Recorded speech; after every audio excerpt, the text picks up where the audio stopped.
오늘 다니엘 마지막입니다. 오늘 잠들기 전 오, 묵상 선구절은요. 다니엘 이제 12장 1절부터 13절 말씀인데요. 저 명수 홍교 이렇게 읽겠습니다.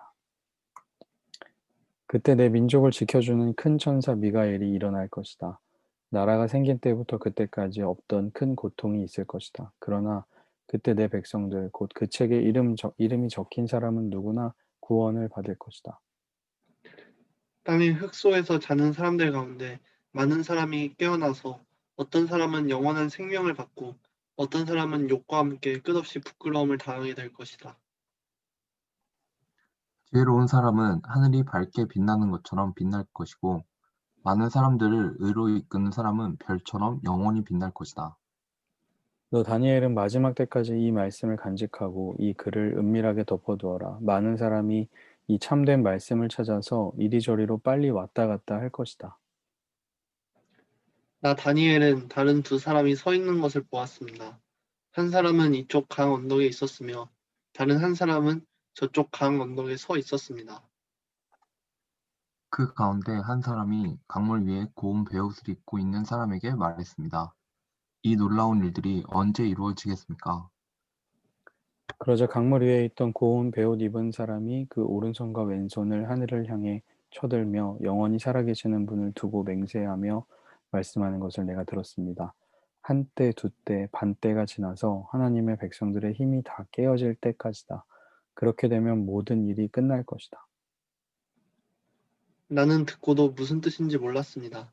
그래서 내가 물었습니다. 내 주여, 이 모든 일이 어떻게 끝나겠습니까? 그가 대답했습니다. 다니엘아, 가거라. 그 말씀은 마지막 때까지 은밀하게 간직하고 덮어둘 것이다.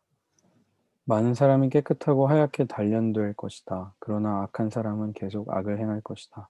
악한 사람은 알아듣지 못하겠지만 지혜로운 사람은 알게 될 것이다.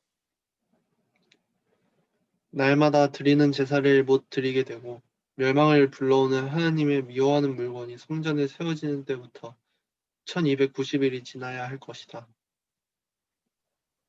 1335일이 이르기까지 참고 기다리는 사람은 복이 있을 것이다. 너는 마지막까지 내 길을 가거라. 내가 죽어 평안히 잠들어 쉴 것이다. 너는 마지막 날에 일어나서 내 상을 받아 누릴 것이다. 아멘. 아멘. 아멘. 네, 오늘 이제 다니엘 우리 마지막 장을 함께 읽게 됐습니다. 우리가 다니엘서를 기억해 보면 저도 다니엘서를 이렇게 좀 깊이 묵상해 본 적이 별로 없었던 것 같아요. 다니엘 하면 그냥 사자굴, 뭐 불구덩이에 들어간 뭐 새 친구들 이런 생각만 하고 있었는데 다니엘은 어떤 말씀이냐면 그 포로로 끌려간 그 시기에 수많은 왕들이 자꾸 바뀌는 상황 가운데서 진정한 왕이 누구인지를 고백했던 사람이 다니엘이거든요.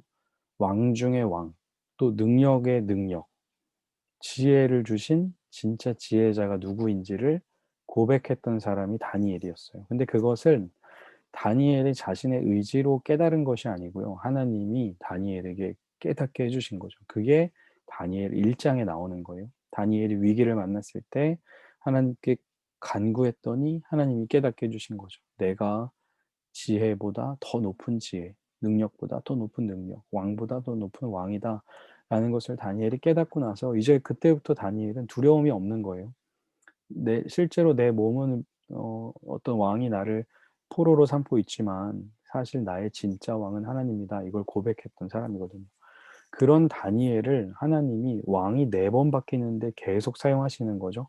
그리고 또 다니엘을 통해서 여러 가지 환상을 보여주시면서 앞으로 일어날 일들을 다니엘에게 이제 보여주시는 겁니다. 오늘 이제 그 마지막 이야기예요.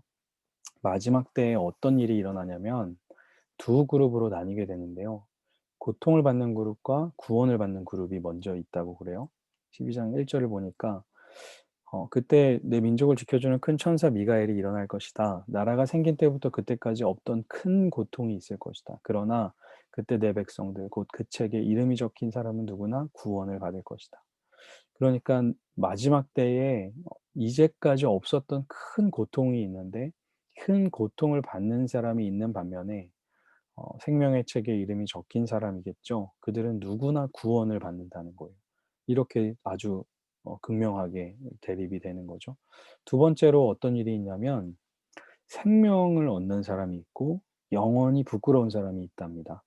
2절에 보니까 어떤 사람은 영원한 생명을 받고 어떤 사람은 욕과 함께 끝없이 부끄러움을 당하게 된대요. 이게 마지막 때에 일어나는 두 번째 구별된 모습이랍니다. 영원한 생명을 누리는 사람이 있고 영원한 부끄러움을 누리는 사람이 있다는 거죠. 세 번째는 뭐냐면 연단을 받는 사람이 있고 끝까지 악행을 하는 사람이 있다는 거예요. 10절에 보니까 많은 사람이 깨끗하고 하얗게 단련될 것이다. 그러나 악한 사람은 계속 악을 행한다. 어떤 사람은 어려운 일을 통해서 깨끗하고 하얗게 단련이 되지만 어떤 사람은 어려운 일을 당해서 어차피 세상은 어려워 악을 행하며 사는 거야 이런 사람이 있다는 거죠. 마지막으로 네 번째는 어떤 구별이 되냐면 깨닫지 못하는 사람이 있고 알아듣는 사람이 있답니다.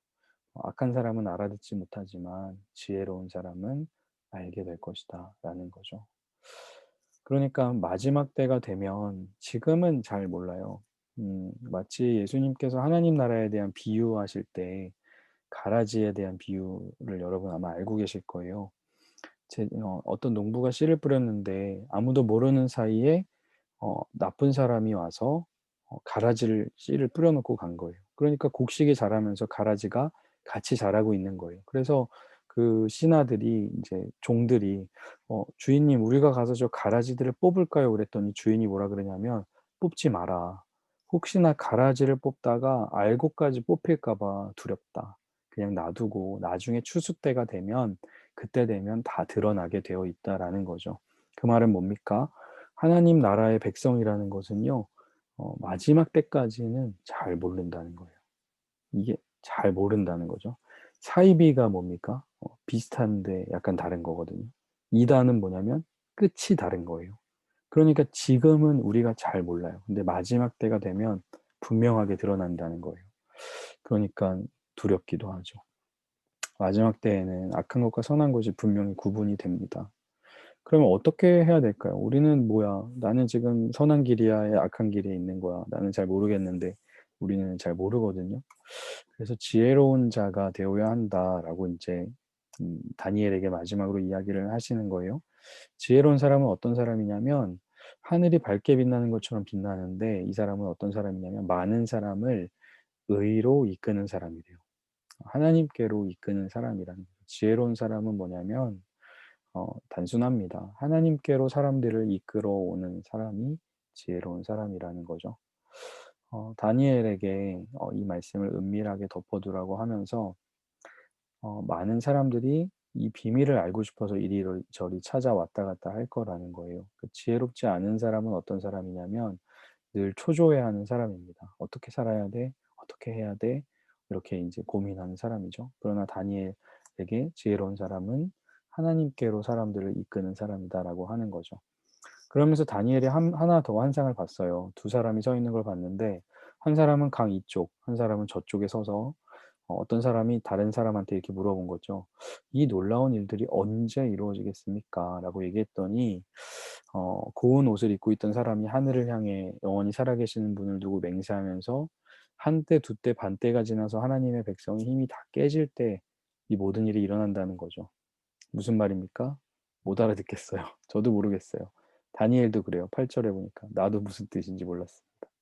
그래서 이제 또 물어본 거죠. 그러면 어떻게 이런 일이 일어나겠습니까? 라고 이제 영상 속에서 물어봤더니 뭐라고 얘기하냐면 다니엘아, 어, 지혜로운 사람은 알게 된다라는 거예요. 지혜로운 사람은 이 환상과 어려운 일들을 깨닫게 된다는 거죠. 마치 양들이 목자의 음성을 아는 것처럼 하나님께로 사람을 이끄는 사람, 하나님과 날마다 교제하는 사람, 그 사람은 어떤 뜻인지 결국에 하나님이 깨닫게 해주신다는 거예요. 그러면서 하는 말이 뭐냐면, 지혜로운 사람은 어떤 사람이냐면, 이제 숫자가 무엇을 의미하는지 잘 모르겠지만, 1335일이 이르기까지 참고 기다리는 사람이라는 겁니다. 지혜로운 사람은 어떤 사람이냐면, 초조해하지 않고 하나님의 뜻을 기다릴 줄 아는 사람이라는 거예요. 그러면서 다니엘에게 마지막으로 이렇게 이야기해요. 너는 너의 길을 가라. 무슨 말입니까? 너 하고 싶은 대로 하라는 거 아니죠? 너가 지금까지 걸어오던 그 길을 가라. 너가 하나님을 왕으로 모시고 그분의 능력을 고백하고 그분의 지혜를 고백하던 그 길을 너는 가라. 그러면 마지막 때에 너는 상을 누리게 된다. 지혜로운 사람은요, 내가 가던 길을 끝까지 묵묵히 갈 수 있는 사람이라는 겁니다. 그리고 끝을 볼 수 있는 사람이라는 거예요. 마지막 날에 일어나서 상을 받아 누리게 될 거다. 지혜로운 사람은 저 멀리 마지막 때를 바라보면서 끝까지 그 길을 가는 사람이죠. 신약 성경에 이런 사람이 있었죠. 여러분 잘 아시죠? 바울이죠. 사도 바울. 나는 그 믿음의 선한 싸움이 끝날 때까지 그 길을 달려가겠다라고 고백하던 바울이 그런 사람이었고요. 다니엘도 그런 사람이었죠. 지혜로운 사람은 어떤 사람이냐면요. 지금 하나님께서 인도하신 이 길인 것을 알고 그 길을 걸어가면서 기다릴 줄 아는 사람이라는 겁니다. 오늘 말씀을 다시 보면 마지막 때에는 분명하게 두 그룹으로 나뉜대요. 고통받는 그룹과 구원받는 그룹이 있답니다. 영원한 생명을 누리는 사람과 영원히 부끄러움을 누리는 사람이 있대요.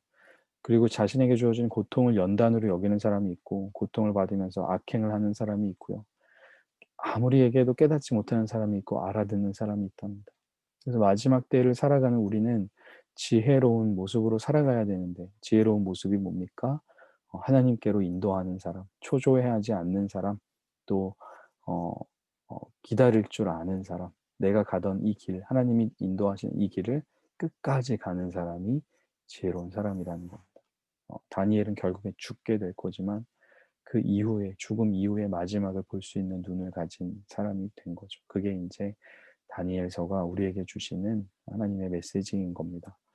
우리에게 던지고 싶은 질문은 내가 가고 있는 이 길은 정말 아버지께로 가는 바른 길인가? 아버지께로 가는 유일한 길은 예수 그리스도인데 나는 예수 그리스도를 바라보며 걸어가고 있는가? 우리에게 질문을 던지면 좋겠습니다. 가던 길을 끝까지 가는 우리가 되기를 간절히 바랍니다. 네, 감사합니다. 다니엘서 이렇게 마쳤습니다. 네, 와, 다니엘 마쳤다. 네, 우리 기도하고 마치겠습니다. 하나님 감사합니다. 오늘 또 귀한 시간 주셔서 다니엘의 말씀을 함께 나누고 또 묵상하게 하심을 감사합니다. 마지막 때에 두 그룹으로 나뉘는 그 모습 속에서 우리가 악을 행하거나 또 혹은 부끄러운 길을 가거나 또 초조한 길을 가지 않도록 구원의 길, 생명의 길을 가는 우리들 될 수 있도록 인도하여 주옵소서. 하나님께로 사람들을 인도하며 또 하나님의 마음을 전할 줄 아는 우리들 되게 하여 주셔서 주님이 보여주신 그 길을 끝까지 걸어갈 수 있도록 주께서 날마다 붙드시고 인도하여 주옵소서. 이 밤에도 평안함 주실 줄 믿습니다. 감사드리며 예수님의 이름으로 기도합니다. 네, 수고하셨습니다. 감사합니다. 감사합니다. 네. 감사합니다.